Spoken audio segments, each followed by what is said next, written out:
कोई है?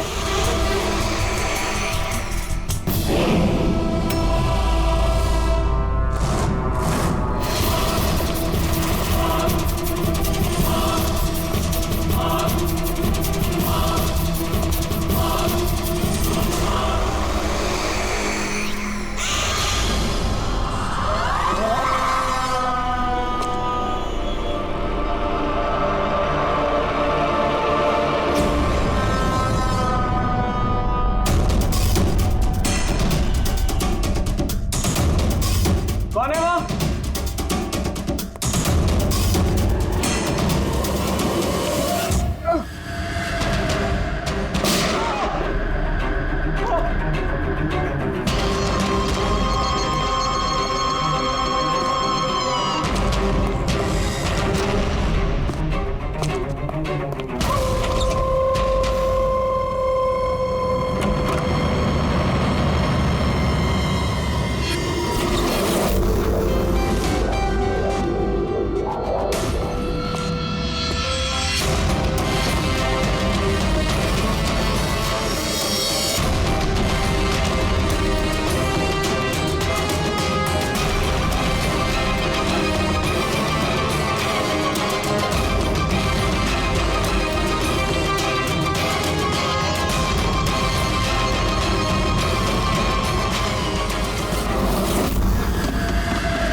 पैर पे भी गोली मारी है, हाथ पे भी।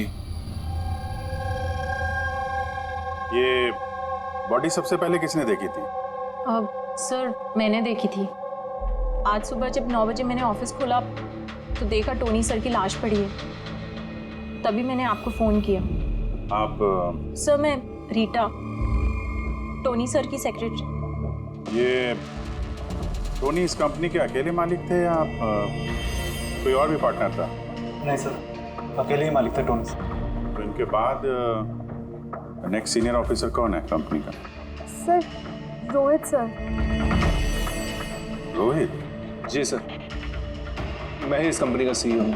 किस चीज़ की कंपनी है? सर हम टॉक्स और सिक्योरिटीज में डील करते हैं। सर उनकी बेल्ट और जूते देखिए सर, इतने बड़ी कंपनी के सीईओ ये पहन के आएंगे ऑफिस? तो रोहित जी क्या चल रहा है आजकल शेयर का भाव? सर वो एक्चुअली सर आज मेरी नींद जरा देर से खुली तो मैं अखबार या इंटरनेट पे चेक नहीं कर पाया। अच्छा, तो आपकी कंपनी का कौन सा अच्छा स्टॉक है जो बढ़िया परफॉर्म कर रहा हो, उसके बारे में कुछ बताइए। क्या नाम है उसका? सर वो याद नहीं आ रहा सर। तो आप लोग बताइए स्टॉक के बारे में, एक भी स्टॉक का नाम बताइए आप लोग।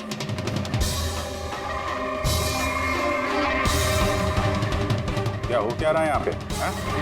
सर सच में तो हम में से कोई भी यहाँ पे काम नहीं करता है। काम नहीं करता? क्या मतलब क्या है? मतलब सर हम सब लोग एक्टर्स हैं। मगर ये तो फाइनेंस कंपनी है, इसका फिल्मों से क्या लेना देना? सर फाइनेंस कंपनी तो सिर्फ नाम की है, यहाँ पर सर कोई काम नहीं करता। हम एक्टर को सिर्फ इसलिए रखा है ताकि हम यहाँ काम करने की एक्टिंग कर सकें। एक्चुअली सर टोनी सर से मिलने दिन में बहुत सारे क्लाइंट्स आते थे। हमारा काम बस इतना होता था कि उन्हें दिखाना कि ऑफिस में बहुत काम हो रहा है। ये टोनी क्या काम करता था?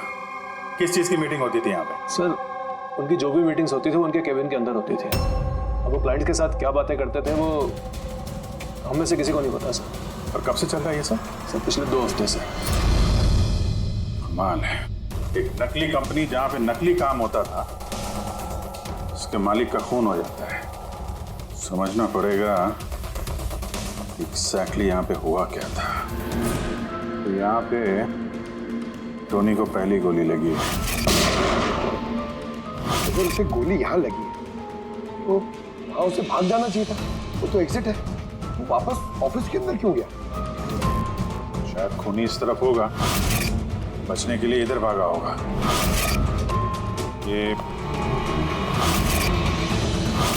हैंडल पे भी खून है, वहां से अंदर आया और फिर वहां पे लेके गया उसको जहां पे खून हुआ। ब्लड ट्रेल इधर भी है। सर ये यहाँ देखिए, इतना सारा खून। लगता है यहाँ पे छुप के बैठा होगा बचने के लिए। खूनी आया, उसके बाद उसको वहां ले गया जहां पे उसकी मौत हो गई। सर वो पानी का बॉटल सर, पानी लग रहा है सर। है तो पानी, बॉटल में खून। बॉटल हाथ में थी या उससे मारा?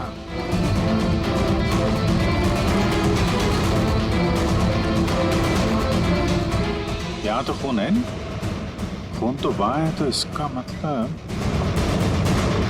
खून यहाँ पे है, तो शायद ये बॉटल यहीं होगी। यहाँ पे छुपा होगा तो बॉटल हाथ में ली होगी बचने के लिए। यहाँ वहां जाते समय गिर गई,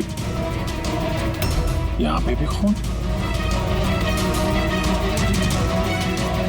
वहां से आए तो इस पे हाथ लगा और सर हाँ, यहाँ तो ब्लड ट्रेल है।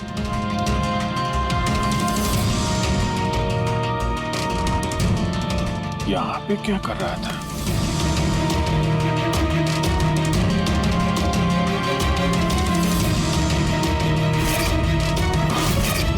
यहाँ पे पंजे का निशान है, यहाँ भी खून है, यहाँ भी पंजे का निशान है। कुछ पकड़ रहा था या फिर? अरे क्या? ठीक हो? हाँ सर। गन छुपा के रखी है अंदर। क्या इसी को ढूंढने आया होगा, लेकिन इसके पहले गन तक पहुंचता खून ही पहुंच गया इसके। मगर सर ये ऑफिस में उसने गन क्यों छुपा के रखी? ऑब्वियसली उसकी जान को खतरा होगा। इतना गड़बड़ घोटाला करके रखा हुआ था यहाँ पे, एक्टर्स लोगों को हार करके रखा था। पता नहीं कितने दुश्मन होंगे इसके।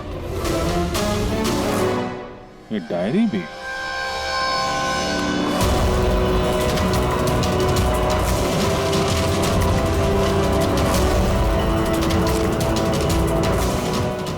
कोड जैसे लग रहा है ना सर। कोड वर्ड में लिखा है और डायरी को छुपा के रखा था। जरूर इसका टोनी के मौत के साथ कोई ना कोई कनेक्शन है। ये इसका बॉडी स्कैन चेक किया तुमने? वैसे स्कैन देखा मैंने, बाकी सब कुछ ठीक है। सिर्फ इसके एब्डोमेन में मुझे कुछ अजीब सी गोल गोल सी चीजें नजर आ रही हैं। समझ नहीं आ रहा क्या है। चलो देखें क्या। ये देखिए सर, ये जो गोल गोल सी चीज है ना तारिका, ये मेटेलिक चीज है, कोई something metallic. Metallic like coin जैसी। एब्सोल्युटली। लेकिन ये इसके एब्डोमेन में आई कैसे? ये काम करते हैं, इसके पोस्टमार्टम से ही पता लगेगा आखिर ये चीज है क्या।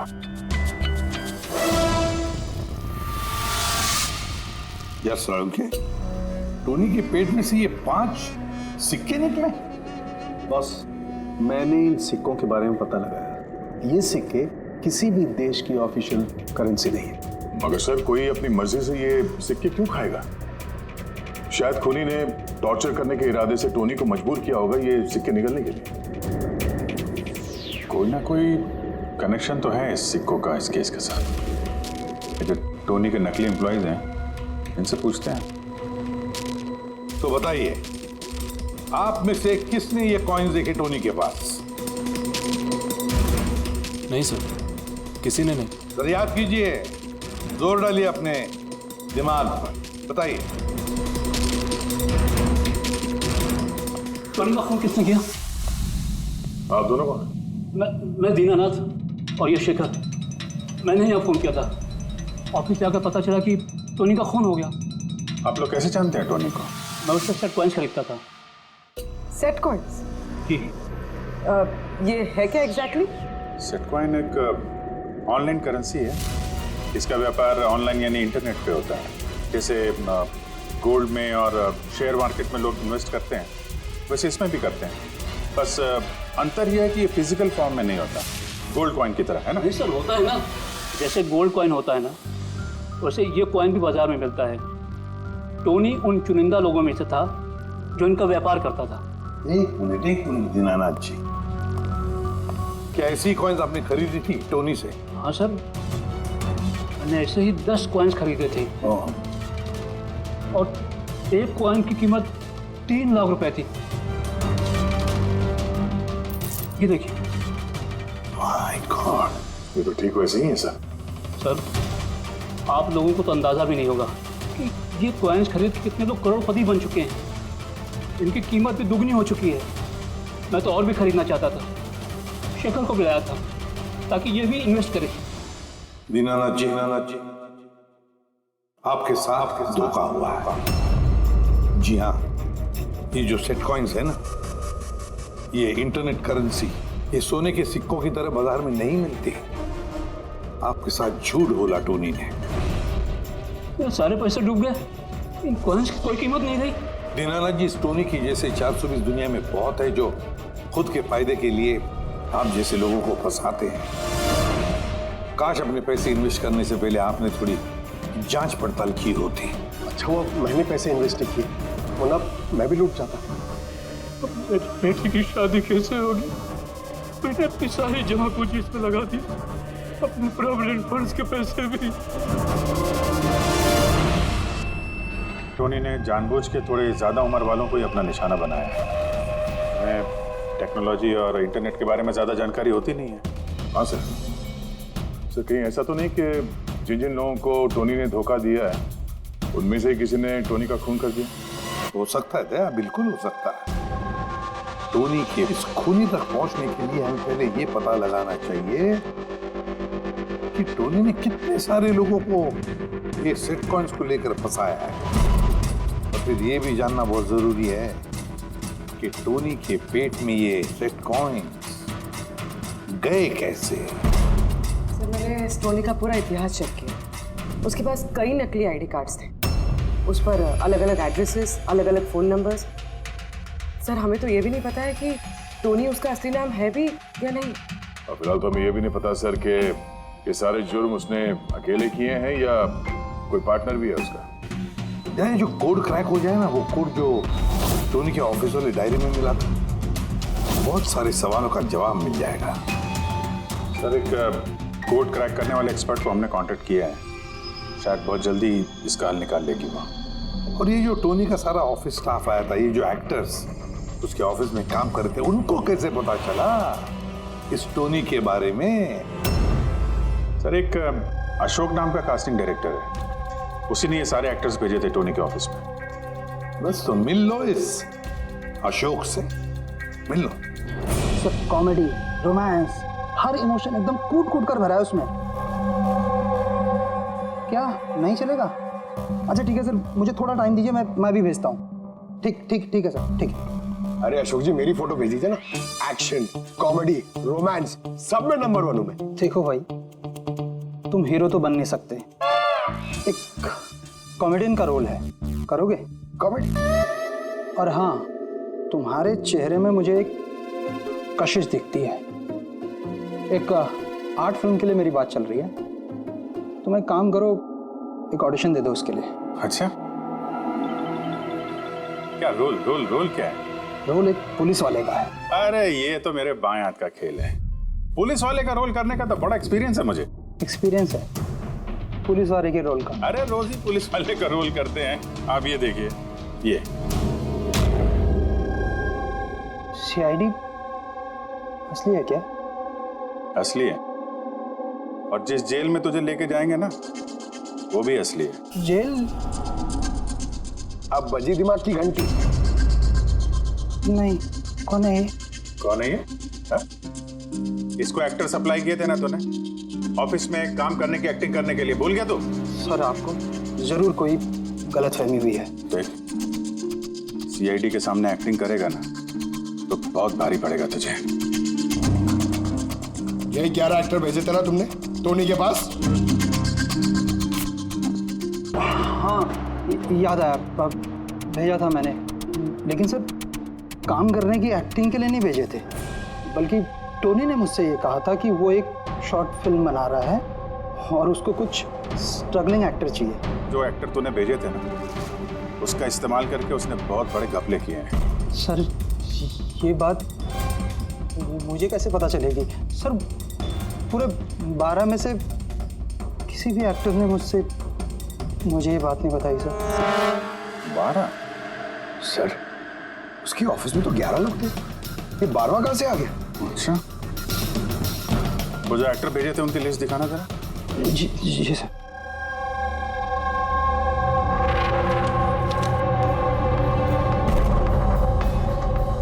ये नया नाम है, ईशा कुमार। ये नहीं थी उस वक्त वहां पे, ये कहाँ गायब हो गई? सर इस केस में सवाल ज्यादा है, जवाब कम है, और वो कोड भी क्रैक नहीं हुआ अभी तक। सर रीना जी, आपने हमें यहाँ टोनी के घर पे क्यों बुलाया? और वो उन कोड्स का हल निकाल पाई या नहीं? काफी टेढ़ा कोड है सर, बिना साइफर के हल निकाल पाना नामुमकिन है। साइफर? ये साइफर क्या होता है? साइफर कोई ऐसी किताब या डायरी होती है जिनके अंदर इन खुफिया कोड्स का राज छुपा होता है। फ्रेडी, जैसे अंडरवर्ल्ड की दुनिया में ये चीजों के नाम को कोड्स में इस्तेमाल करते हैं, जैसे गन है उसे घोड़ा कहते हैं, और कौवा मतलब मोबाइल, तो ये सारे कोड्स एक साइफर में होते हैं। अगर ये साइफर मिल जाए तो सारे सवालों के जवाब मिल जाएंगे। सर मुझे लगता है कि टोनी इस साइफर को ऐसी जगह रखता होगा जहाँ से उसे वो आसानी से देख सकता हो या पढ़ सकता हो। लेकिन सर उसका ऑफिस तो अच्छी तरह से चेक किया था, वहाँ पर तो कुछ भी नहीं मिला। तो हो सकता है टोनी के घर पे मिल जाए। ये देखिए सर, बड़ा अजीब सा निशान इस पेपर पर, शायद ये निशान इस कोड का कोई अहम हिस्सा है। तो इस निशान का राज यहीं कहीं होना चाहिए। घर का एक कोना चेक करते हैं।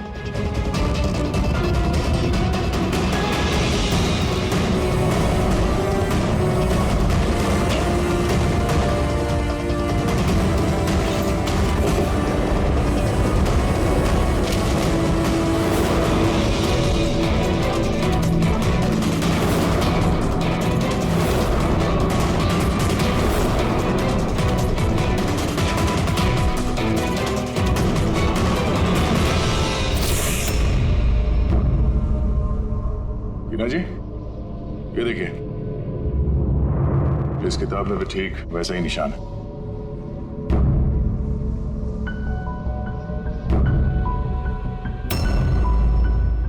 सर यही तो साइफर है। ये देखिए, इस पेज पर सिर्फ 7 सेंटेंसेस हैं और इसके हर सेंटेंस के फर्स्ट वर्ड को हम हाईलाइट करके देखते हैं।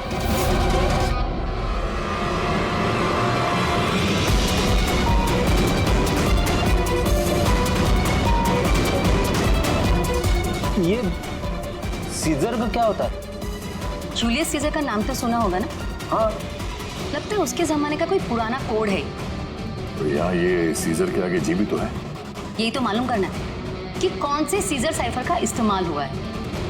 मान लो ए अगर जी है और बी अगर एच है तो A to Z कुछ इस तरह दिखेगा।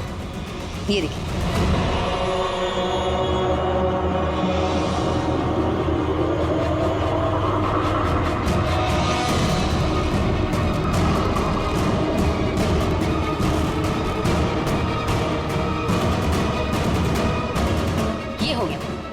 अब हम इसे फॉलो करके देखते हैं कि हमारा कोड का मतलब क्या है। और हमारा पहला कोड है SUNGTQASGX-10। अब हम इसे मैच करके देखते हैं। SMUONHAN। मोहन,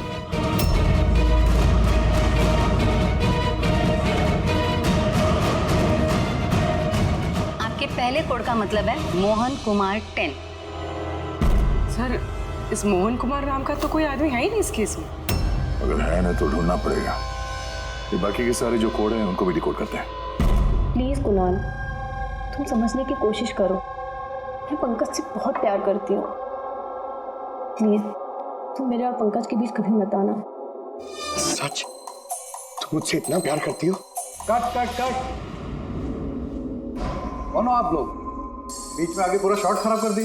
एक मिनट, आप लोग शॉट बाद में लीजिएगा। हमें ईशा जी से कुछ बात करनी है। CID मुझसे? प्लीज चलिए आप लोग प्लीज। ये फोटोग्राफ देखिए। टोनी, इसे पहचान दिया आप? इसका खून हो गया। क्या? मगर कैसे? ज्यादा ओवर एक्टिंग करने की जरूरत नहीं है, कैमरा ऑफ है। तुम बताओ कैसे खून हुआ इसका? मैं कैसे बता सकती हूँ आपको इसका खून कैसे हुआ? जिस वक्त इसका खून हुआ सारे नकली एम्प्लॉय उसके ऑफिस में थे, सिवाय तुम्हारे। कहाँ थी तुम? नकली एम्प्लॉय? कौन से नकली एम्प्लॉय? सर ये आप लोग क्या बात कर रहे हैं? मुझे तो कुछ समझ में नहीं आ रहा। स्टोनी ने तुम लोगों को हायर किया था ना उसके ऑफिस में क्लर्क की एक्टिंग करने के लिए? उसने तो मुझे अपनी मंगेतर का रोल प्ले करने के लिए पैसे दिए थे, वो भी बस एक दिन के लिए।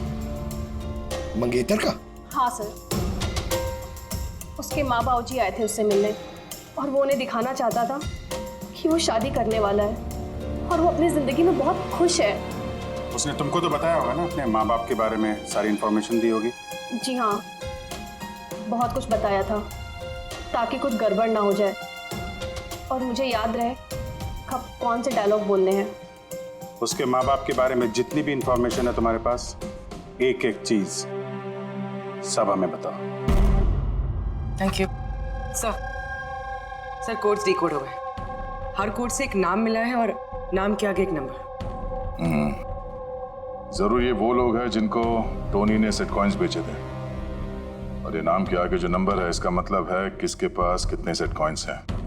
जैसे ये मोहन ने ये 10 सेट कॉइन्स खरीदे थे, चिराग 6, विजय कुमार 8, एक्सेट्रा एक्सेट्रा।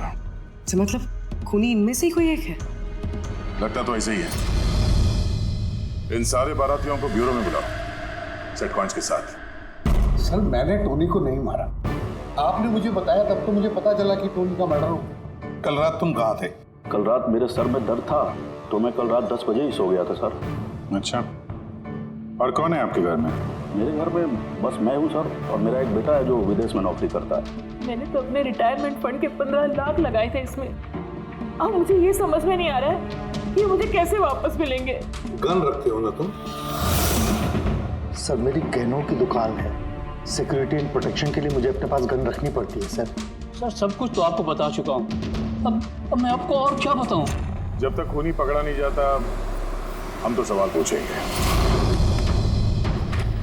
इस डायरी में उन लोगों के नाम लिखे हुए हैं जिन्होंने उससे वो कॉइन्स खरीदी थी, सेट कॉइन।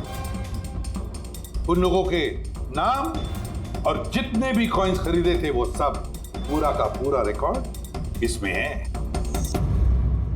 और इसमें जो जानकारी है उससे हम ये पता लगाएंगे कि आखिर आप लोगों में से वो खूनी कौन है। किसने कितने कॉइन खरीदे, इससे ये कैसे पता चलेगा खूनी कौन है? आसान है। खूनी ने अपने कुछ सिक्के गुस्से में आकर टोनी को निगलवा दिए। अब इस बही खाते के हिसाब से जिसके पास भी कम सिक्के निकलेंगे वही हमारा खूनी है। चलिए आप सब लोग अपने अपने सेट कॉइन्स के सिक्के गिनती करवाइए।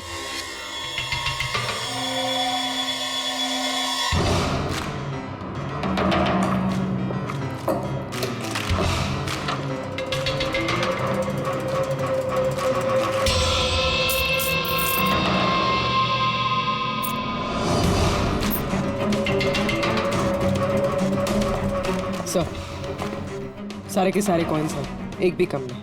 कोई भी कम नहीं? ये कैसे हो सकता है? अब तो यकीन हो गया ना आप लोग को कि हम निर्दोष हैं। अब ये क्या कहानी है सर? अगर ये सारे निर्दोष है तो फिर गुनहगार कौन है? ये तो अब टोनी के माता पिता ही बताएंगे। नहीं, ये नहीं हो सकता। हमारा बेटा नहीं मर सकता सर। आपको जरूर कोई गलतफहमी हुई है। हमारा बेटा तो अपने ईमान का इतना पक्का था कि वो किसी का 1 रुपया भी ना ले, और आप कह रहे हो उसने लोगों को ठगा है। मैं जानता हूं ये किसी भी माँ बाप के लिए सुनना आसान नहीं है, पर क्या टोनी की किसी के साथ कोई दुश्मनी थी? हाल फिलहाल में कोई लड़ाई झगड़ा हुआ हो? कैसा झगड़ा सर? वो तो इतना बिजी रहता था कि उसे हमसे मिलने का भी समय नहीं होता था। 3-3, 4-4 महीने बाद घर आता था वो। मिलने नहीं आता था? मतलब कि उसने कई जगह पर अपने ऑफिस खोल रखी थी। कहाँ और कहाँ पे ऑफिस था इसका? दिल्ली, पुणे। जिस शहर में ये टोनी रहा है, कुछ ना कुछ घपला तो जरूर किया होगा उसने। कुंडली निकालो इसके पिछली जिंदगी की। सर, सर दिल्ली और पुणे के police officers video conference call पे। गुड।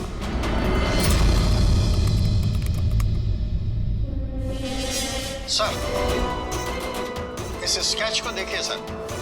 टोनी से इसकी शक्ल मिलती है। इस आदमी के खिलाफ 2 साल पहले यहाँ दिल्ली में FIR दर्ज हुई थी। कई लोगों के साथ में चिट फंड में इसने घोटाला किया था। लेकिन सर इसका नाम टोनी नहीं बल्कि अमर है। सर यहाँ पर उसका नाम प्रशांत था। पिरामिड स्कीम के नाम पर उसने लोगों को बड़े बड़े सपने दिखाए और कई लोगों के पैसे खा गए। बहुत लोगों ने उसके खिलाफ कंप्लेंट भी दर्ज की। सारे शहरों में यही कारनामा किया सर इसने।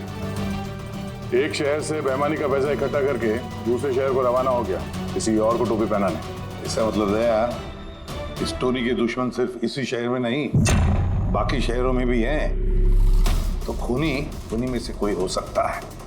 मतलब सर, हर शहर से ऐसे लोगों की लिस्ट निकालनी पड़ेगी जिनके साथ धोखा हुआ है। सर यहाँ पर उसके खिलाफ कल्पेबल होमिसाइड की केस भी है। ये आलोक नाम के आदमी के उसने पैसे खा लिए थे। वो सदमा वो आदमी बर्दाश्त नहीं कर पाया, इसलिए उसने सुसाइड किया। तो टोनी को मारने का सबसे बड़ा मोटिव तो आलोक के किसी करीबी के पास है। ना तो उसने सिर्फ पैसा खोया बल्कि अपने किसी करीबी को भी खोया है। हाँ, आलोक, पुणे।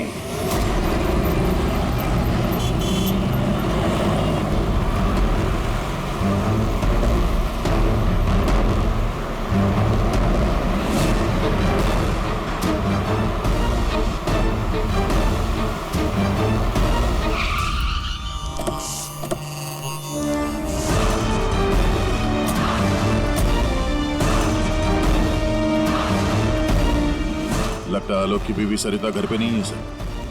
हाँ गया, आज सुबह से नहीं है। आज का पेपर और दूध। पंकज सर, जाके जरा पड़ोसी से पूछताछ करो। Excuse me. जी, मैं ऑफिसर पंकज हूँ, CID मुंबई से। हेलो सर, मैं पूनम। हेलो, ये सरिता यहाँ रहती हैं? ये हाँ, कहीं गई हुई है बाहर, आपको पता है? वो तो नहीं पता। क्यों, कोई प्रॉब्लम हो गई है? इनके घर की कोई एक्स्ट्रा चाबी होगी आपके पास? सर, हाँ, ये पूनम जी हैं, सरिता की नेबर।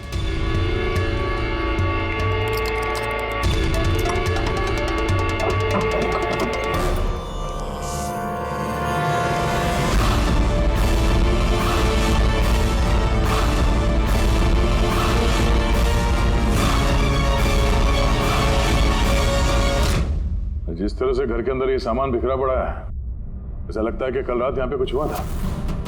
हुआ तो था जरूर दया, कुछ न कुछ तो हुआ था। ये देखो, खून के निशान। ऐसे लग रहा है जैसे किसी को घसीट के यहाँ से ले जाया गया। सर, कहीं किसी ने सरिता का किडनैप तो नहीं कर लिया? पूनम, हाँ सर। सरिता को आखिरी बार कब देखा था तुमने? सर, रात के 2 बजे, जब मैं नाइट शिफ्ट से घर वापस आई। उस वक्त शायद सरिता जाग ही रही थी, क्योंकि यहाँ पे टीवी चल रहा था। उसके घर के आसपास किसी को देखा, कोई आया हो उनसे मिलने के लिए? कुछ और तो नहीं, पर हाँ, एक वाइट कलर की वैन थी जो घर के बाहर खड़ी थी, पर सुबह वो वहाँ नहीं थी। तो उस वैन को पहले भी कभी देखा था यहाँ आसपास? नहीं, कभी नहीं। अच्छा, उसका नंबर याद है, नोट किया था? नंबर तो नहीं नोट किया, मैंने ध्यान नहीं दिया। अच्छा, तुमने कुछ शोर शराबा या झगड़ा वगैरह सुना उस वक्त? हाँ, आवाज़ें तो आ रही थी जोर जोर से, पर मुझे लगा कि शायद सरिता जाग रही है, टीवी देख रही है, तो मैंने उतना ध्यान नहीं दिया। अच्छा पूनम, ये जो तुमने लड़ाई झगड़े की आवाज़ें सुनी, कितने बजे थे? यही करीब 3 बज रहे होंगे। 3 बजे? तो सरिता का किडनैपिंग 3 बजे हुआ था। तो डेफिनेटली ये सरिता का किडनैपिंग और टोनी का मर्डर, इन दोनों का आपस में कोई ना कोई कनेक्शन है सर। 100% दया, कनेक्शन 100% है, पर इससे पहले कि सरिता को कुछ हो जाए उसे हमें बचाना होगा। और पंकज सर, ये व्हाइट वैन, सफेद वैन जो पूनम ने अभी अभी बताया, उस वैन की पूरी इंफॉर्मेशन चाहिए हमें, पूरी की पूरी इंफॉर्मेशन।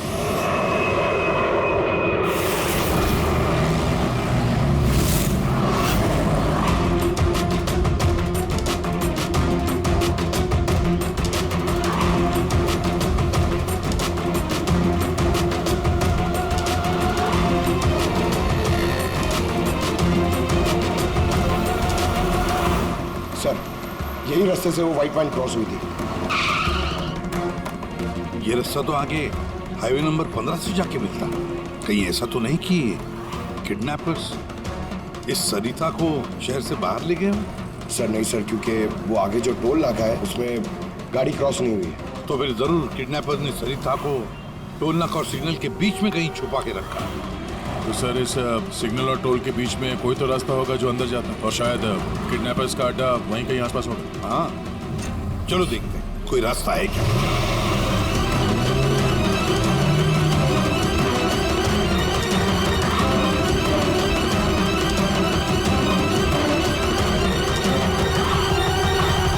सर, ये एक रास्ता है जो अंदर जाता है।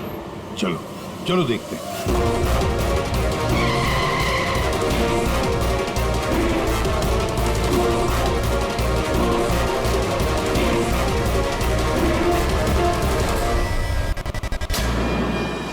सर, वो पीछे।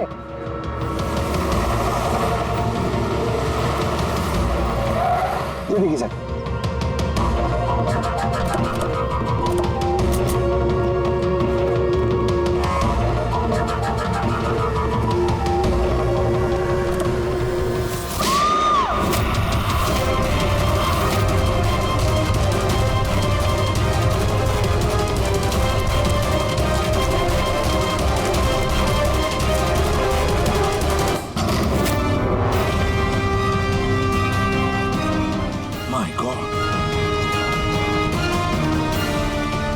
सरिता?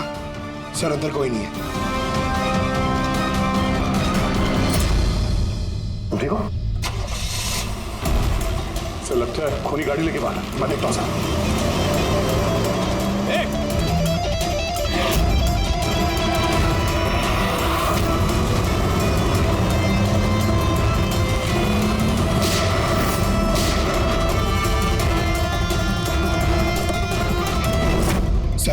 एम्बुलेंस आ रही है। सरिता, ये बताओ किसने किया ये सब? उसने मेरी आंखों में पट्टी बांध रखी थी, इसलिए उसका चेहरा भी नहीं देख पाई मैं।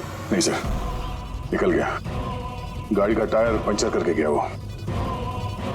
सरिता बताओ क्यों किया होगा ये सब उसने? सर उसको मेरे पति आलोक का फाइनेंशियल रिकॉर्ड चाहिए था, पता नहीं क्यों। पर तुम्हारे पति आलोक अब इस दुनिया में नहीं रहे ना? हाँ सर, उन्होंने आत्महत्या कर ली थी क्योंकि किसी फ्रॉड ने उन्हें धोखे से लाखों रुपए लूट लिए। पर वो पैसे भी उनके नहीं थे सर, उन्होंने किसी से कर्जा लिया था, पर कर्जा ना चुकाने के वजह से उन्होंने सुसाइड कर ली सर। अब ये क्या चक्कर है सर? ये किडनैपर को आलोक के फाइनेंशियल रिकॉर्ड्स में इतनी दिलचस्पी क्यों होने लगी? पंकज, यार इस किडनैपर को दिलचस्पी इसलिए कि मुझे तो लगता है कि ये किडनैपर, ये खूनी भी वही है जिसने आलोक को पैसे दिए थे। और जैसे उसे पता चला कि आलोक इस दुनिया में नहीं रहा तो प्रॉब्लम आया, पैसे वसूल किससे करे। उसे पता चला कि आलोक का सारा पैसा टोनी के पास है तो उसने टोनी को खत्म कर दिया और फिर खुद पर इल्जाम ना आए सारे सबूत मिटाने के लिए उसने सरिता को फोन किया और उसे पूछा कि आलोक का सारा फाइनेंशियल रिकॉर्ड कहां पर है। कौन हो सकता है ये? सरिता सर, एक काम कर सकती हो? हाँ सर। आलोक की फाइनेंशियल रिकॉर्ड्स हमें दे सकती हो? माय गॉड,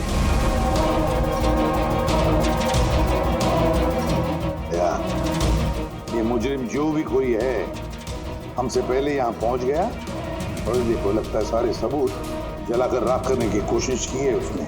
बस सर उस कंप्यूटर के साथ कुछ करना दिया हो जिसमें आलोक के फाइनेंशियल रिकॉर्ड्स हैं।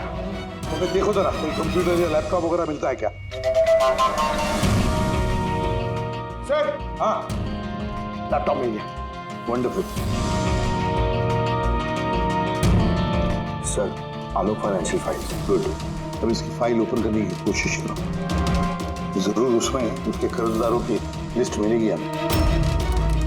खुल गया सर।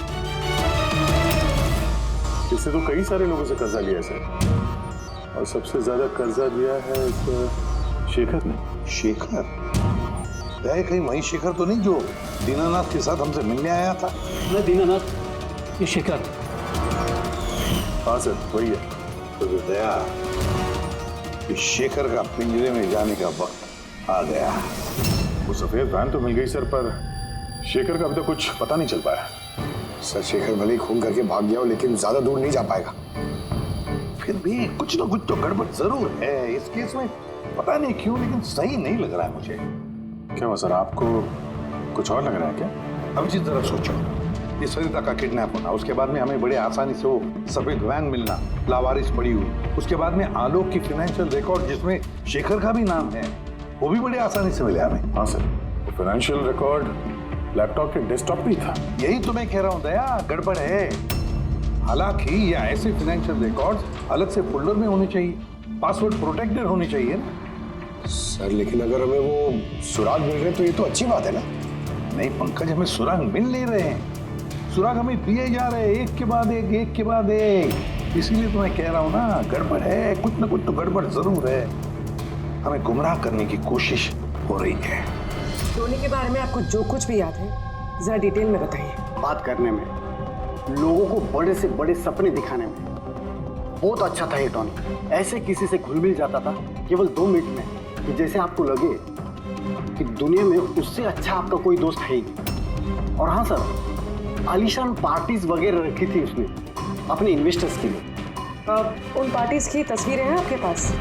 सर, हाँ सर, पूर्वी ने ये फोटो भेजी है, सस्पेक्ट के घर से मिली है। अच्छा, तो ये है वो इस पूरे खेल के पीछे। मतलब शेखर भी इसी के कब्जे में होगा सर। इसका फोन ट्रैक करो, शेखर की जान को खतरा है, शेखर को बचाना होगा।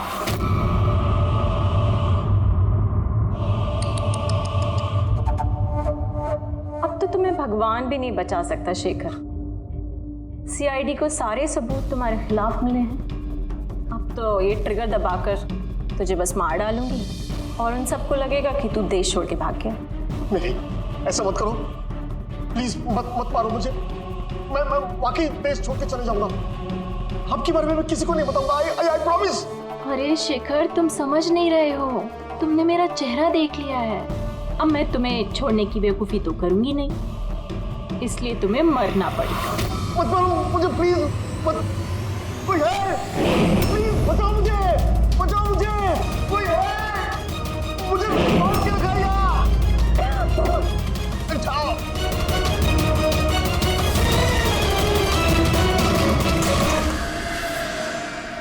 उठ, उठ।